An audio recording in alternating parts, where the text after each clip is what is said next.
Hello बच्चों, welcome to Brijesh sir account classes. आज हम काफ़ी इंपॉर्टेंट चैप्टर डिस्कस करने वाले हैं, final account with adjustment. Last class में हमने किया था फाइनल अकाउंट विदाउट एडजस्टमेंट। इससे पहले वाली वीडियो मैंने बनाई थी, अगर आपने नहीं देखी है तो पहले उसको देख लीजिए एक बार, तभी अच्छे से समझ में आएगा। हम करने जा रहे हैं final account with adjustment. Final account with adjustment ये चैप्टर बहुत ज़्यादा इंपॉर्टेंट है, चाहे वो बच्चा बीकॉम कर रहा हो, चाहे वो बीबीए कर रहा हो, चाहे वो बीसीए कर रहा हो। जहाँ भी अकाउंट्स का जिक्र होगा ये चैप्टर हमेशा आता है। एमबीए वगैरह में 11th में बहुत इंपॉर्टेंट, बहुत बेसिक है ये। तो आज हम करेंगे फाइनल अकाउंट विद एडजस्टमेंट। तो इसकी लास्ट वीडियो में हमने सीखा था trading profit loss balance sheet कैसे बनाते थे। अब हम सीखेंगे अगर क्वेश्चन के नीचे उसकी एडजस्टमेंट दी हो तो उसको कैसे यूज़ किया जाता है। सबसे पहली एडजस्टमेंट होती है एडजस्टमेंट यानी एडिशनल इन्फॉर्मेशन जो हमारे पास क्वेश्चन के नीचे दी होती हैं। सबसे पहले इन्फॉर्मेशन है जैसे हमारे पास अक्सर होती है क्लोजिंग स्टॉक। क्लोजिंग स्टॉक जब भी आपको दिया होगा तो ये हमेशा दो जगह आएगा, एक ट्रेडिंग के क्रेडिट साइड और दूसरा बैलेंस शीट के एसेट साइड। इसमें दो बातें हो सकती हैं, कभी कभी क्लोजिंग स्टॉक की दो वैल्यू दी होंगी, एक 60,000 एक 50,000। तो हमेशा जब भी दो वैल्यू दी होंगी जो कम है वो लेना है हमने। कौन सा? जो कम है वो लिया जाएगा। और एक और चीज़, अगर कभी कभी क्लोजिंग स्टॉक ट्रायल बैलेंस के अंदर दिया होगा तो उस केस में उसका एक ही इफेक्ट हुआ, सीधे यहाँ आएगा, ट्रेडिंग में नहीं आएगा। ये भी ध्यान रखना बेटा, बहुत इंपॉर्टेंट पॉइंट है। अगर क्लोजिंग स्टॉक एडजस्टमेंट बना देके ट्रेडिंग अकाउंट ट्रायल बैलेंस के अंदर दिया हो तो उसको ट्रेडिंग में नहीं दिखाएंगे हम, सीधे बैलेंस शीट के एसेट्स में आएगा। क्यों? क्योंकि वो एडजस्टमेंट नहीं है। एडजस्टमेंट के ही डबल इफेक्ट होते हैं, जो अंदर की बात होती है उसका एक ही इफेक्ट होता है। Number 2, outstanding expenses. कोई भी एक्सपेंस अगर आउटस्टैंडिंग है, आउटस्टैंडिंग बोलो या अनपेड बोलो, उनका सिंपल सा इफेक्ट होता है। क्या करेंगे हम लोग? ट्रेडिंग अकाउंट हो या पीएनएल हो, एक्सपेंसेस में उसको ऐड करते हैं हम लोग और बैलेंस शीट की लायबिलिटी में शो करते हैं। कहाँ पर? लायबिलिटीज में। हमने दो एडजस्टमेंट सीख ली। पहली एडजस्टमेंट क्लोजिंग स्टॉक की जो कि हमेशा ट्रेडिंग के क्रेडिट में आती है और बैलेंस शीट के एसेट्स में आती है। दूसरी एडजस्टमेंट है आउटस्टैंडिंग एक्सपेंसेस, एक्सपेंसेस में ऐड होता है, लायबिलिटी में शो करते हैं। Number 3, prepaid expenses. Prepaid expenses यानी पेड इन एडवांस। हमने एक्सपेंस की एडवांस में पेमेंट कर दी तो क्या इफेक्ट होगा इसका? एक तो प्रॉफिट लॉस के एक्सपेंसेस में इसको माइनस करेंगे और बैलेंस शीट के एसेट्स में शो करेंगे। कहां पर? एसेट्स में, प्रीपेड एक्सपेंसेस के नाम से। ये मतलब ऐसी एडजस्टमेंट जो कि हर क्वेश्चन में मिलती है, कॉमन एडजस्टमेंट है। इसके अलावा डेप्रिसिएशन ऑन एसेट्स। कोई भी डेप्रिसिएशन अगर होगा तो एक तो बेटा प्रॉफिट लॉस के डेबिट में आएगा और बैलेंस शीट में एसेट्स में उसको माइनस करेंगे हम। हमने अब तक आपको 4 एडजस्टमेंट सिखा दी। सबसे पहले सीखी हमने क्लोजिंग स्टॉक जो कि ट्रेडिंग के क्रेडिट में आता है और बैलेंस शीट के एसेट्स में आता है। दूसरा हमने सीखा आउटस्टैंडिंग एक्सपेंसेस जो कि एक्सपेंसेस में ऐड होता है और लायबिलिटी में दिखाते हैं। तीसरा हमने सीखा प्रीपेड जो कि एक्सपेंसेस में माइनस होता है और एसेट्स में शो करते हैं। और उसके बाद सीखा हमने डेप्रिसिएशन ऑन एसेट्स, एसेट्स में माइनस होगा और पीएनएल के डेबिट में आएगा। ये 4 एडजस्टमेंट सीख ली हमने। उतारने के लिए बेटा आप क्या करो, वीडियो को पॉज करो, आराम से इसे कॉपी कर लो, फिर आगे बढ़ो। ठीक है? जब भी कॉपी करना है बेटा वीडियो को पॉज करो, आराम से कॉपी करो, फिर आगे बढ़ो। अब हम सीखेंगे नई एडजस्टमेंट। 4 हमने सीख ली।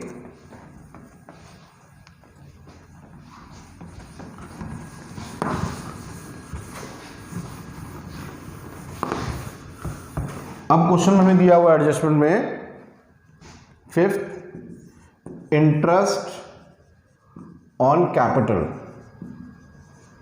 इंटरेस्ट ऑन कैपिटल क्या इफेक्ट होगा? एक पीएल के डेबिट में आएगा और दूसरा बैलेंस शीट में कैपिटल में ऐड करेंगे इसको हम।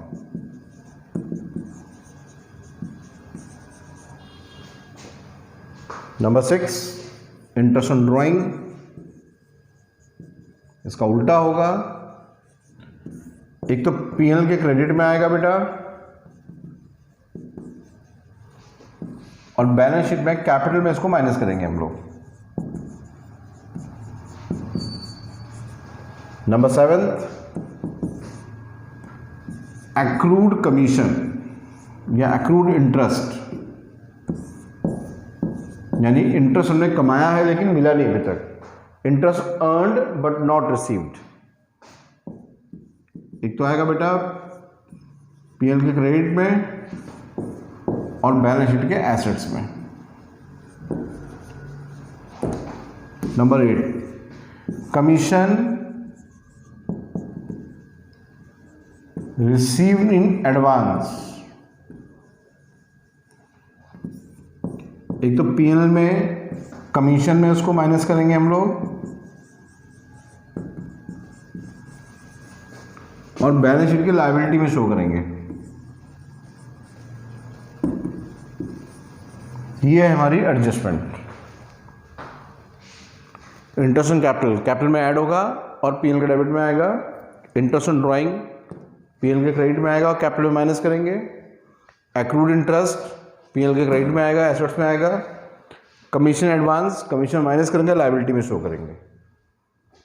हमने ये 8 एडजस्टमेंट सीख ली जो कि हमारी जनरली कॉमन यूज होती हैं। ये वीडियो बेटा इसको जब उतारना है वीडियो को पॉज करो, आराम से कॉपी करो, फिर आगे बढ़ो, ठीक है।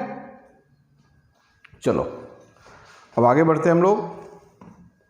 सबसे इंपॉर्टेंट एडजस्टमेंट सिखा रहा हूं मैं आपको बेटा अब, जो बैड डेब्ट और प्रोविजन की, बहुत इंपॉर्टेंट है।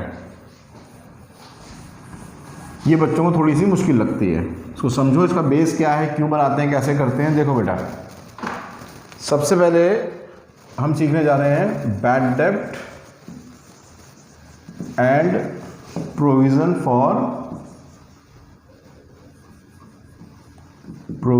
फॉर डाउटफुल डेब्ट। इनकी क्या ट्रीटमेंट होती है। तो इसके लिए देखो हमारे पास ट्रायल बैलेंस दिया होगा। में ट्रायल बैलेंस में डेटर दिए होंगे हमारे पास। डेटर हमारे पास दिया है लेट सपोज 1 लाख का। बैड डेब्ट है हमारे पास 4000 का, और प्रोविजन फॉर डाउटफुल डेब्ट है हमारे पास 6000 का।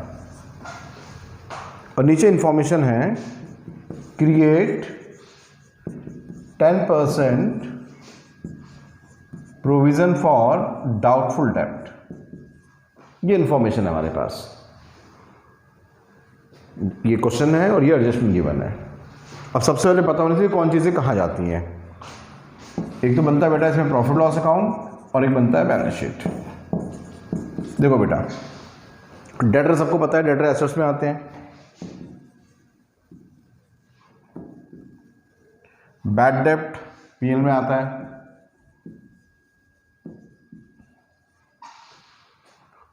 और प्रोविजन ये ओल्ड प्रोविजन है, इसे हम कहते हैं ओल्ड प्रोविजन और इसे कहते हैं न्यू। ये हमारा पुराना प्रोविजन है और ये हमारा न्यू प्रोविजन है। न्यू प्रोविजन यानी कि हमने इस साल एस्टिमेट ये लगाया कि जो हमारे डेटर है उसमें से 10% पैसे हमें और नहीं मिलेंगे। अभी हुआ नहीं है लॉस, हमने अंदाज़ा लगाया है, तो हम क्या करेंगे इसमें से वो 10% प्रोविजन माइनस कर देंगे। अब डेटर हो गया हमारे पास 90,000। मतलब हमने ये अंदाज़ा लगा लिया कि इस साल 10,000 में 1 लाख में से नहीं मिलेंगे, ऐसा हमने एस्टिमेट लगाया है। हुआ नहीं है, हमने अंदाज़ा लगाया है। अब इस साल 10,000 का नुकसान होने का हमने अंदेशा लगाया है और 4,000 का पिछले साल का नुकसान था, तो टोटल लॉस कितना होगा हमें 14। प्रोविजन फॉर डाउटफुल डेब्ट। और प्रोविजन जो होता है वो हमेशा बैड डेट से बचाने के लिए बनाया जाता है। जो मैंने इस साल 10,000 का अंदाज़ा लगाया है, तो अगर मेरा इस साल कुछ भी बैड डेट होगा तो मैं इससे कवर कर लूँगा। तो जो पिछले साल का प्रोविजन होता है वो इस बैड डेट में से माइनस किया जाता है, ओल्ड प्रोविजन। तो मुझे नेट लॉस जो हुआ वो 8,000 का हुआ। इसे कंसेप्चुअली समझो हुआ क्या बेटा। देखो डेटर थे हमारे पास 1 लाख के, हमने इस साल अंदाज़ा लगाया कि हमें 1 लाख में से 10,000 रुपये नहीं मिलेंगे, ठीक है, तो 90,000 हो गए। और पुराना जो बैड डेट हुआ था लास्ट ईयर वो 4,000 का हुआ था, तो 4,000 का बैड डेट पिछले साल हुआ था, इस साल हमने 10,000 का अंदाज़ा और लगा लिया, तो टोटल लॉस हुआ हमें 14। और जो हमने पिछले साल का प्रोविज़न बनाया था उसको हम इस साल के लॉस से कवर करते हैं, तो नेट लॉस हुआ हमारा 8,000। अब अगले साल जब मैं जाऊंगा तो अगले साल क्या होगा, ये 10,000 अगले साल का प्रोविज़न है, यानी अगले साल अगर कुछ बैड डेट होगा तो मैं इसमें से उसको माइनस कर दूंगा। प्रोविज़न जो होता है वो हमेशा बैड डेट के लॉस से बचाने के लिए बनाया जाता है, तो इस साल का प्रोविज़न अगले साल यूज़ होगा और लास्ट ईयर का प्रोविज़न इस साल यूज़ होगा, ऐसा होता है, ठीक है। ये बहुत इंपॉर्टेंट एडजस्टमेंट है, फिर से देख लो क्या करना होगा हमें। डेटर बेटा हमेशा एसेट्स में लिखेंगे, बैड डेट पीएल में आएगा, प्रोविज़न को उसी बैड डेट में से माइनस करना है, क्योंकि वो एडजस्टमेंट नहीं है, इनका एक एक इफेक्ट होगा, सिर्फ यहाँ होगा। ये एडजस्टमेंट है, इसके डबल इफेक्ट होंगे, एक डेटर में इसको माइनस करेंगे और पुराने बैड डेट में इसको ऐड करेंगे। डेटर में इसको माइनस करना है और पुराने बैड डेट में इसको ऐड करना है, फिर दोनों को ऐड करके ओल्ड प्रोविज़न माइनस कर देंगे। ये हो गया हमारा treatment of provision for doubtful डेब्ट, ठीक है। इसे कॉपी कर लो, कॉपी करने के लिए मैंने बताया आपको, वीडियो को पॉज करो, आराम से कॉपी कर लो, फिर हम आगे बढ़ते हैं। अब मैं इसी में आपको एक और चीज़ सिखा दे रहा हूं। अगर मान लो यहां पर लिखा होता है,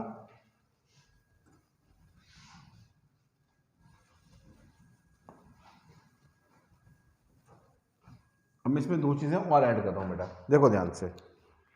इसमें लिखा है ₹10,000 written off as a bad डेब्ट and create 10% provision for doubtful debt। अब क्या हुआ, बैड डेट भी आ गया, प्रोविजन भी आ गया, यानी न्यू बैड डेट भी है, न्यू प्रोविजन भी है, ओल्ड बैड डेट भी है, ओल्ड प्रोविजन भी है। अब इसको कैसे करेंगे, देखो फिर से वही, पहले बैलेंस शीट में डेटर लिखेंगे। सबसे पहले डेटर हमारे पास 1,00,000 के हैं, उसने बताया कि 10,000 के डेटर बैड डेट हो गए, तो पहले 10,000 रुपये इसमें से घटाएंगे, फिर जो घटा के आएगा इस पे निकालेंगे 10% प्रोविजन, ठीक है। पहले बैड डेट माइनस करना है बेटा, फिर जो घटा के आएगा उस पे निकालेंगे प्रोविजन, और इस बैड डेट और प्रोविजन को प्रॉफिट लॉस में पुराने बैड डेट में ऐड कर दो।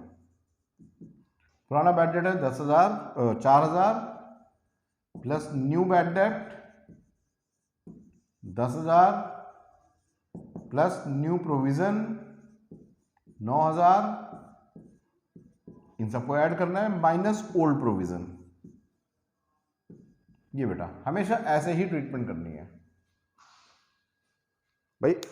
इस साल हमारे 10,000 का बैड डेट हुआ, नुकसान हो गया, फिर हमने 9,000 का और प्रोविजन मान लिया कि भाई 9,000 का और नुकसान हो सकता है, दोनों को उठा के पुराने बैड डेट में ऐड किया, टोटल नुकसान हुआ 23, लेकिन 6 का पहले से प्रोविजन पड़ा हुआ था, तो नेट लॉस हुआ हमें 17,000 का। पहले डेटर देखो, याद रखना हमेशा एडजस्टमेंट के डबल इफेक्ट होते हैं, अंदर की चीज़ का सिंगल इफेक्ट होता है हमेशा। इसको डेटर में माइनस किया, फिर प्रोविजन निकाला, फिर दोनों को पुराने बैड डेट में ऐड किया, माइनस ओल्ड प्रोविजन। कॉपी कर लो बेटा से, वही मैंने कहा, वीडियो को पॉज करो, आराम से कॉपी करो, फिर आगे बढ़ते हैं। अब मैं करा रहा हूं आपको टीएस ग्रेवाल का एक क्वेश्चन, पूरा फुल क्वेश्चन कैसे करते हैं वो देखें बेटा।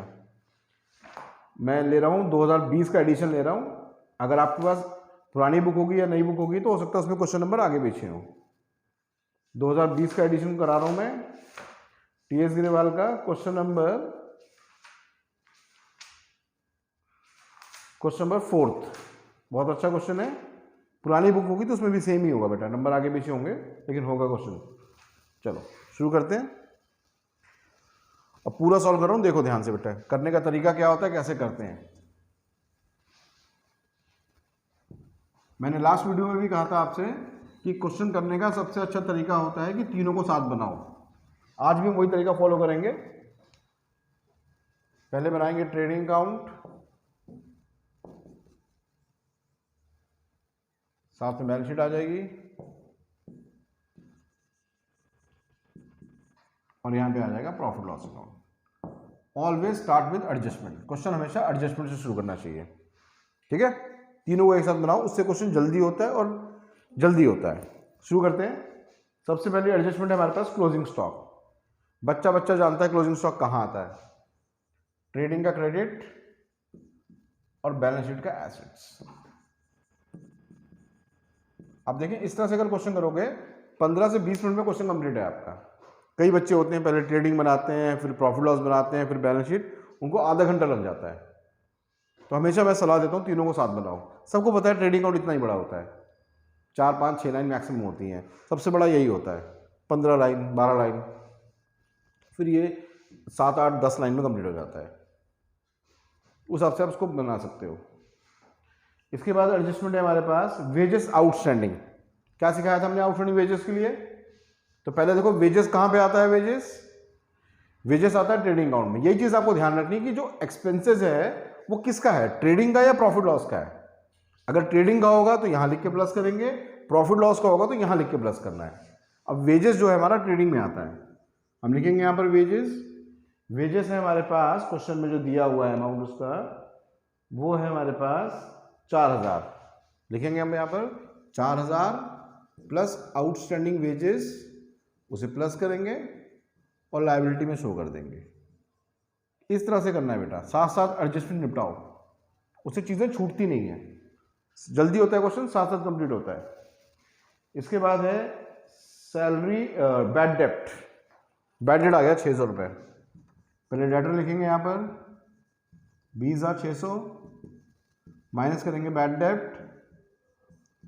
फिर जो घटा के आएगा इस पे निकालेंगे प्रोविजन, इस पे निकालेंगे प्रोविजन। दोनों को पुराने बैड डेट में ऐड करते हैं, लेकिन अंदर कोई बैड डेट नहीं दिया है हमारे पास, तो इनको ऐसे लिख देंगे हम लोग, bad debt 600 plus new provision 1000। फिर से देखो क्या किया हमने, जो एडजस्टमेंट बैड डेट दिया था पहले उसको डेटर में से घटाया, फिर जो घटा गया उसमें निकाला प्रोविजन, दोनों को डेबिट में शो कर दिया। अगर कोई पहले से बैड डेट दिया हो तो उसमें ऐड कर देते हैं। अगली एडजस्टमेंट है रेंट पेड फॉर 11 मंथ। बहुत अच्छा पॉइंट है, रेंट पेड फॉर 11 मंथ। इसका क्या मतलब हुआ कि 1 महीने का रेंट आउटस्टैंडिंग है। अब उस 1 महीने का निकालेंगे कैसे? सोचो 22,000 जो है वो 11 महीने का पे हुआ है, तो 11 से डिवाइड कर दो। हमेशा यूनिटरी मेथड फॉलो करना है, जितने महीने का पे होगा उससे डिवाइड कर दो। भाई अगर 13 महीने का पे होता है 13 से डिवाइड करते हैं, 14 का होता है 14, जितने महीने का पे होता है उससे डिवाइड करना होता है। ये आ गया आउटस्टैंडिंग रेंट, प्लस कर देंगे तो लायबिलिटी में शो कर देंगे। वैसे देख लो rent paid for 11 month, rent जो है 11 महीने का पे हुआ है। सबको पता है साल में 12 महीने होते हैं, इसका मतलब 1 महीने का रेंट आउटस्टैंडिंग है, उसको निकालेंगे प्लस कर देंगे। और निकालेंगे कैसे? हमेशा याद रखें जितने महीने का पे होगा उससे डिवाइड करना है। 11 का पे हुआ 11 से डिवाइड करो, 10 महीने का पे हुआ तो 10 से डिवाइड करो, जितने महीने का पे होगा उससे डिवाइड करना है बेटा। Next, insurance paid up to 31 May. Insurance कह रहा है जी मई तक का पे हो गया है, क्योंकि बुक तो हमारी क्लोज हो रही मार्च में, इसका मतलब 2 महीने का प्रीपेड है। कैसे करेंगे हम? 3600 इंटू 2/12, ये आ गया 600 रुपये प्रीपेड। हाँ, यहाँ पे एक बात बताना चाहूँगा मैं आपको कि अगर मान लो ये इंश्योरेंस का कुछ और होता है, कुछ भी, लेट सपोज लिखा होता रेंट पेड अप टू 31 में और कुछ भी और होता, तो ऐसे में हम डिवाइड बाई 12 नहीं करके 14 करते। हम ये मानते 12 महीने का वैसे पे हुआ है, 2 महीने एक्स्ट्रा, टोटल 14 महीने का पे हुआ है। लेकिन इंश्योरेंस के केस में आप एनुअली ही लेंगे, क्योंकि आपको पता है इंश्योरेंस अगर जून से कराएंगे तो जून से जून जाता है, जुलाई से कराएंगे जुलाई से जुलाई जाता है, वो कभी 14, 15, 18 महीने का पे नहीं होता। ठीक है, इंश्योरेंस जब भी होगा उसे 12 से ही डिवाइड करना है, क्योंकि इंश्योरेंस हमेशा एनुअली होता है। जिस दिन पे करते हैं वहीं से स्टार्ट होता है और उसी दिन खत्म होता है। Next point, loan taken on 1 October. Loan कह रहा है जी 1 अक्टूबर को लिया गया है, तो लोन पे देखो परसेंट लगा हुआ है, इसे कहा जाता है हिडन एडजस्टमेंट। क्या बोलते हैं हम लोग इसे? Hidden adjustment. लोन पे करेंगे इंटरेस्ट कैलकुलेट, 25,000 पे 8% 6 महीने के लिए। ये बात हमेशा ध्यान रखना बेटा, लोन हो, डिवेंचर हो, इन्वेस्टमेंट हो, एफडी हो, अगर इनके साथ परसेंट लगा है अपने आप में एडजस्टमेंट है। इंटरेस्ट कैलकुलेट करेंगे, जो निकल के आएगा उसे बोलेंगे आउटस्टैंडिंग इंटरेस्ट। एक तो यहां आएगा बेटा और यहां आएगा, इसे हम लोग कहते हैं हिडन एडजस्टमेंट। हिडन क्वेश्चन में बोला नहीं है, हमें खुद ध्यान रखना है इस बात का। फिर डेप्रिसिएशन ऑन मशीन, देखो मशीन कितनी है अंदर बेटा, देखिए मशीन कितनी है पहली शीट में। मशीन है हमारे पास 50,000 की, लगाओ भाई 50,000 पे 10% डेप्रिसिएशन।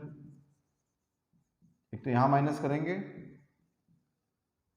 और यहां पे शो करेंगे डेप्रिसिएशन ऑन मशीन।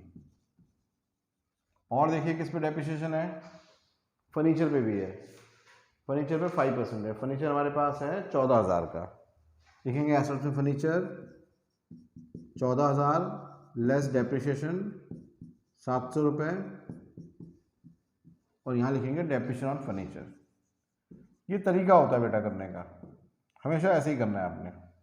अब देखिए मैंने सारी एडजस्टमेंट कर ली और मेरा 40% क्वेश्चन कंप्लीट हो गया। क्या क्या एडजस्टमेंट थी? सबसे पहले थी क्लोजिंग स्टॉक, एक तो यहाँ दिखाया हमने और यहाँ दिखाया। दूसरी एडजस्टमेंट थी आउटस्टैंडिंग वेजेस की, वेजेस में ऐड किया, लायबिलिटी में शो किया। उसके बाद एडजस्टमेंट आई थी प्रीपेड इंश्योरेंस की, रेंट आउटस्टैंडिंग की, उसको हमने 11 से डिवाइड करके निकाला, यहाँ ऐड किया, यहाँ दिखाया। फिर आया था बैड डेट और प्रोविज़न, तो पहले डेटर में बैड डेट घटाया, फिर प्रोविज़न घटाया, दोनों को यहाँ दिखा दिया।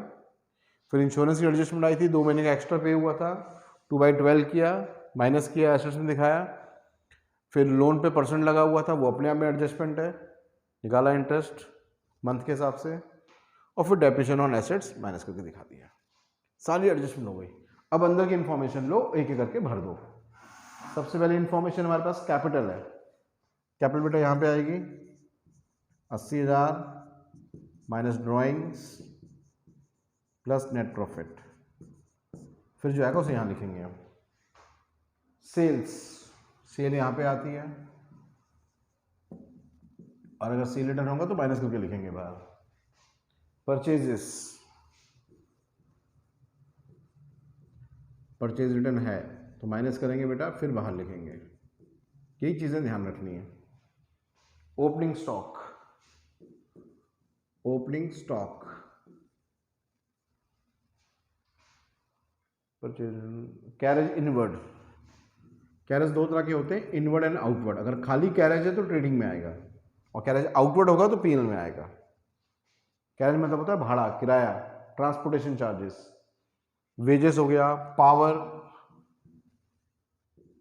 पावर भी फैक्ट्री में यूज होती है, मशीनरी हो गया, फर्नीचर हो गया, रेंट हो गया, सैलरी, सैलरी।